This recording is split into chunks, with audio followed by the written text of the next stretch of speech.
Salut les cathos, j'espère que vous allez bien, j'espère que vous avez passé une bonne semaine. Voilà, n'hésitez pas à mettre un petit pouce bleu si vous avez aimé la vidéo, n'hésitez pas à la partager, n'hésitez pas à commenter. Et pour ceux qui ne l'ont pas encore fait, n'hésitez pas à vous abonner pour recevoir les prochaines vidéos et cliquez sur la petite cloche. Voilà, merci à tous. Voilà, aujourd'hui les cathos, notre vidéo va être sur notre petit parcours. Nous allons continuer avec Joseph et dans Genèse. Et nous allons voir Joseph qui, après avoir tenu tête à la femme de son maître, comme nous l'avons vu dans la dernière vidéo, va se retrouver en prison et va se retrouver dans une situation très intéressante que j'aimerais vous lire. Voilà, ça se trouve dans Genèse 40, versets 4 à 23. Il était depuis un certain temps aux arrêts, quand tous deux, l'échanson et le bâtonnier du roi d'Égypte, détenus dans la forteresse, eurent la même nuit un songe. Chacun eut son propre songe avec sa propre signification. Au matin, Joseph vint à eux et les trouva tout moroses. Il interrogea donc les eunuques du Pharaon qui étaient avec lui aux arrêts dans la maison de son maître. « Pourquoi avez-vous triste mine aujourd'hui ?»« Nous avons eu un songe, répondirent-ils, et personne ne peut l'interpréter. » Alors Joseph leur dit, « N'est-ce pas à Dieu d'interpréter? Faites-moi le récit. » Le grand échanson raconta à Joseph le songe qu'il avait eu. « Je rêvais, une vigne était devant moi, avec 3 sarments sur le cep. Elle bourgeonna, sa fleur s'ouvrit, et ses grappes donnèrent des raisins mûrs. J'avais en main les coupes du Pharaon. Je saisis les grappes, les pressai au-dessus de la coupe du Pharaon, que je remis entre ses mains. Joseph lui dit, « En voici l'interprétation. Les 3 sarments font 3 jours. Encore 3 jours et le Pharaon te relèvera la tête. Il te rétablira dans ta charge et tu mettras la coupe aux mains du Pharaon, selon le statut des chansons que tu avais auparavant. Mais si tu te souviens que j'ai été avec toi, lorsque tu seras bien traité, fais-moi l'amitié de parler de moi au Pharaon et de me faire sortir de cette maison. On m'a en effet enlevé du pays des Hébreux, et même ici, je n'ai rien fait pour qu'on ne me mette en geôle. » Voyant que Joseph avait donné une interprétation favorable, le grand bâtonnier lui dit, « Moi aussi, je rêvais 3 corbeilles de gâteaux étaient sur ma tête. Dans la corbeille supérieure, il y avait toutes les pâtisseries que mange le Pharaon, et les oiseaux becquetaient dans les corbeilles posées sur ma tête. » Joseph prit la parole et dit, « En voici l'interprétation. Les 3 corbeilles font 3 jours. Encore 3 jours et le Pharaon t'enlèvera la tête du corps. Il te suspendra à un arbre et les oiseaux becqueteront ta chair. Or, le 3e jour, qui se trouvait être l'anniversaire du Pharaon, celui-ci offrit un festin à tous ses serviteurs, et parmi eux, mit en évidence le grand échanson et le grand panetier. Il rétablit dans sa charge le grand échanson qui lui mettait la coupe en main, et il prendit le grand bâtonnier. Ainsi l'avait interprété Joseph. Mais le grand échanson ne parla pas à Joseph et l'oublia. Voilà les cathos. Donc, nous voyons 2 hommes qui sont avec Joseph et qui ont 2 songes. Je vous rappelle que des songes, ce sont des rêves que nous pouvons avoir et où Dieu, à travers ces rêves, passe souvent un message. Par exemple, je vous rappelle que quand la Vierge Marie a accepté d'enfanter le Fils de Dieu, Joseph, son époux, voulait la répudier. Et c'est dans Matthieu 1,20. Comme il pensait, voici un ange du Seigneur lui apparut en songe et dit, « Joseph, fils de David, ne crains pas de prendre avec toi Marie, ta femme, car l'enfant qu'elle a conçu vient du Saint-Esprit. » Vous voyez, à travers des songes, nous pouvons voir Dieu qui parle, Dieu qui conseille et Dieu qui guide. Et j'aimerais mettre le point sur un truc que Joseph dit et qui est très très intéressant. Quand il va voir les 2 prisonniers et qu'ils lui disent qu'est-ce que vous avez à bouder, nous voyons les 2 prisonniers qui disent, nous avons fait des rêves. mais personne ne peut les interpréter. Et Joseph répond, n'est-ce pas à Dieu d'interpréter? Vous voyez, et dans la foulée, il dit, faites-moi le récit. C'est à ce moment-là que nous voyons que l'Esprit de Dieu est vraiment avec Joseph. Car il nous dit d'abord que c'est à Dieu d'interpréter, mais ensuite il en donne l'interprétation. C'est pas lui qui donne l'interprétation, c'est l'Esprit qui guide Joseph pour donner l'interprétation des deux prisonniers. Vous comprenez? Joseph, lui, ne pourrait pas savoir ce qui va se passer. Car il n'y a que Dieu qui peut savoir ce qu'il se passera dans l'avenir. Et nous voyons quelque chose de très intéressant, c'est que nous, les êtres humains, nous avons bâti une justice qui a évolué par rapport au temps. Ça fait quelques milliers d'années, et peut-être que la justice était peut-être un peu plus rude, je ne sais pas.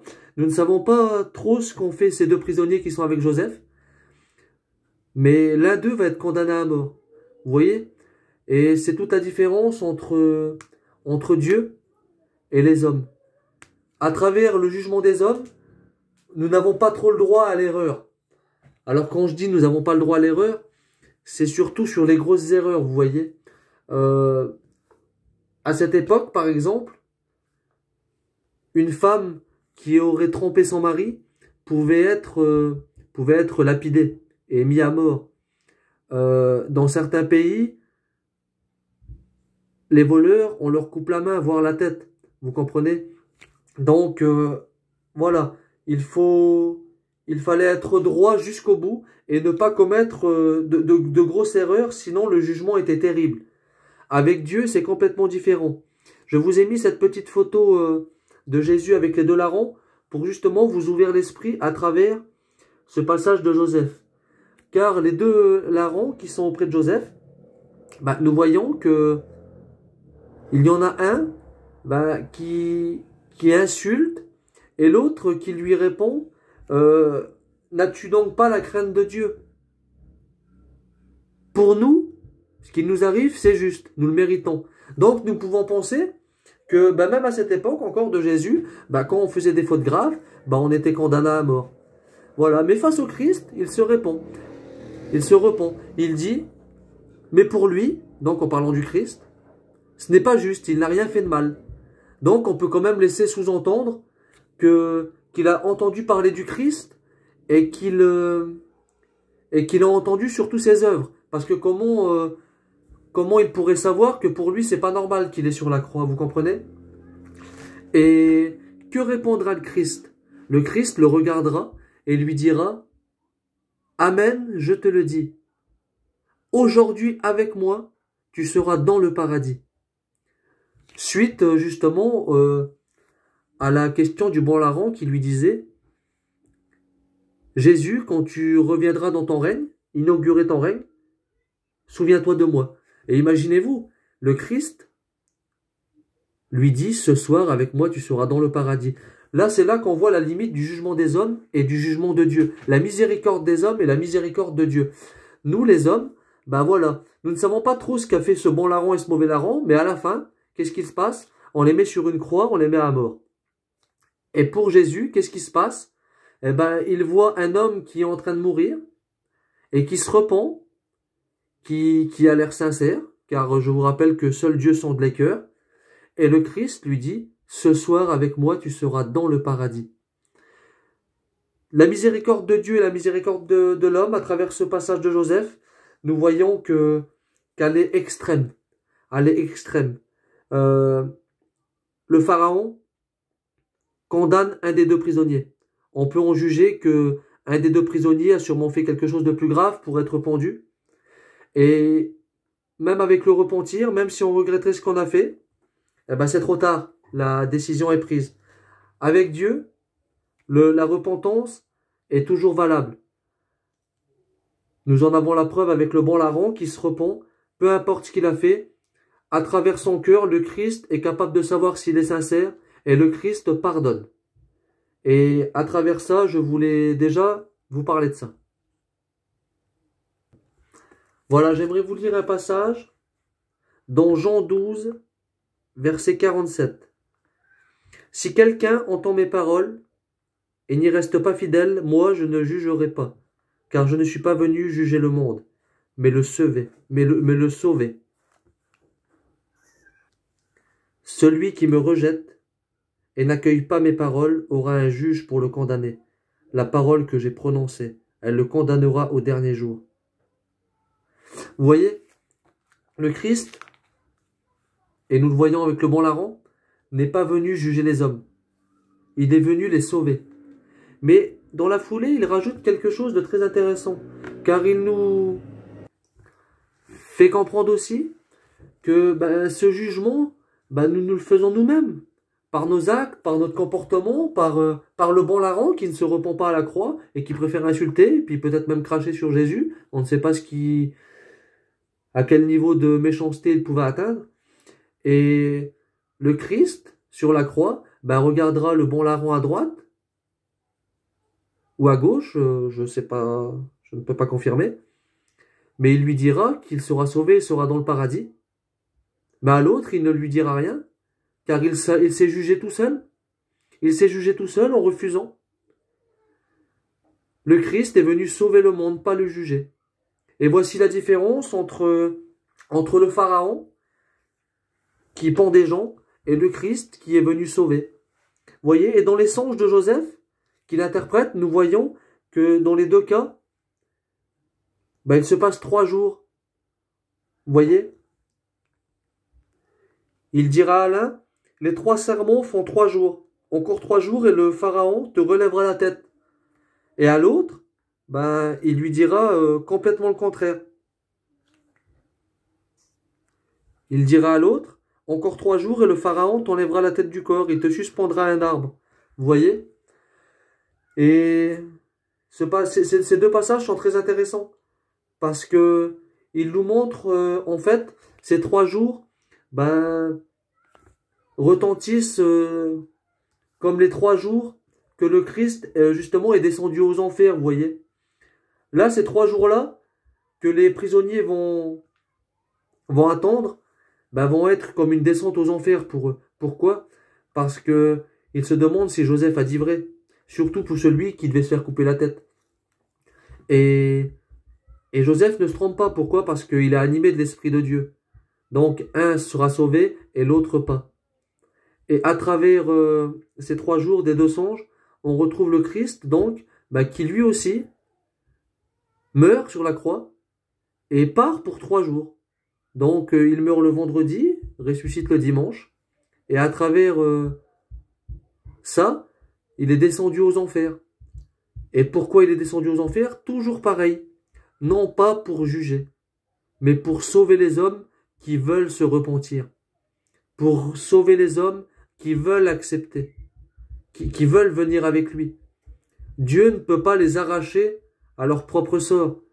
Si demain tu ne veux pas, ce n'est pas possible. Et Dieu, à travers ses songes, nous montre que les hommes, ne veulent pas, n'ont pas une si grande miséricorde que ça. Parce qu'au bout de 3 jours, cette personne meurt.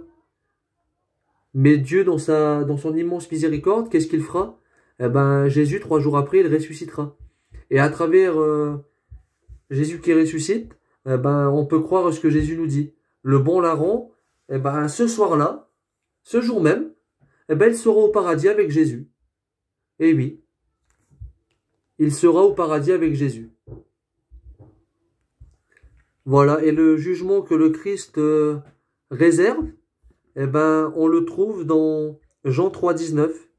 Et ce jugement, c'est que la lumière étant venue dans le monde, les hommes ont préféré les ténèbres à la lumière, parce que leurs œuvres étaient mauvaises. Voilà, le Christ a tout résumé à ce moment-là. Le Christ était venu sauver le monde, il était venu pour amener cette lumière qu'il était, et l'homme préfère les ténèbres. C'est pourquoi le Christ nous dira, ne juge pas pour ne pas être jugé. C'est tout simple. Parce qu'aujourd'hui, qui entre toi, moi ou un autre, on peut dire que tel ou tel est meilleur ou tel fait de meilleures actions? On ne peut pas le savoir. Qui aurait dit que sur la croix, la foule qui était devant aurait entendu que un des deux aurait été au paradis ce soir? Enfin, aujourd'hui, personne n'aurait pu le prédire. Donc, c'est pour ça il nous faut respecter les autres. Le commandement de Jésus, aimez-vous les uns les autres comme je vous ai aimé, et aimer les autres, bah, c'est aussi voir ses bons côtés et ne pas critiquer ses mauvais, car nos mauvais côtés à nous bah, sont peut-être pires. Voilà donc les cathos. À travers les songes de Joseph, bah, nous voyons que un est conduit à la mort, l'autre à la vie. À travers le bon larron, à travers le Christ en croix, nous voyons exactement la même chose qu'avec Joseph. Un qui est conduit à la vie, sauf que le Christ, étant un juge juste, étant venu pour sauver le monde, ne condamnera pas l'autre. C'est la grande différence entre les deux passages que je voulais vous donner aujourd'hui. Joseph interprète les deux songes, un qui vit, un qui meurt. Le Christ n'interprète rien. Il confirme que un aujourd'hui sera avec lui au paradis, et pour l'autre, il ne dit rien encore. Il lui laisse encore ces quelques minutes, il lui laisse encore ce temps pour revenir à lui, et ne pas choisir ces ténèbres que nous venons de lire. Voilà donc à nous de choisir aujourd'hui quel larron sur la croix nous voulons être. Le Christ nous dira, tu veux me suivre? Renonce à toi-même, charge-toi de ta croix et suis-moi. Voilà, ce passage biblique est mon préféré. Et à travers ce passage, ben, nous aussi, nous chargeons notre croix. Nous sommes peut-être avec notre croix, ben, le quatrième. On pourrait imaginer un quatrième là. Un quatrième sur cette photo, et ça serait nous. Voilà. Et face au Christ, qu'est-ce que nous aurons à donner? Qu'est-ce que nous aurons à lui dire? Qu'est-ce que nous aurons à proclamer? Est-ce que nous aurons des bonnes actions à fournir? Est-ce que nous aurons de l'amour que nous aurions eu pour les autres? Ou est-ce que nous aurons que de la critique et du mauvais témoignage pour les gens autour de nous? Voilà. Je vous laisse à cette méditation, les cathos. Et n'hésitez pas à mettre un petit commentaire pour faire des partages. Voilà, que Dieu vous bénisse. Et à plus, les cathos.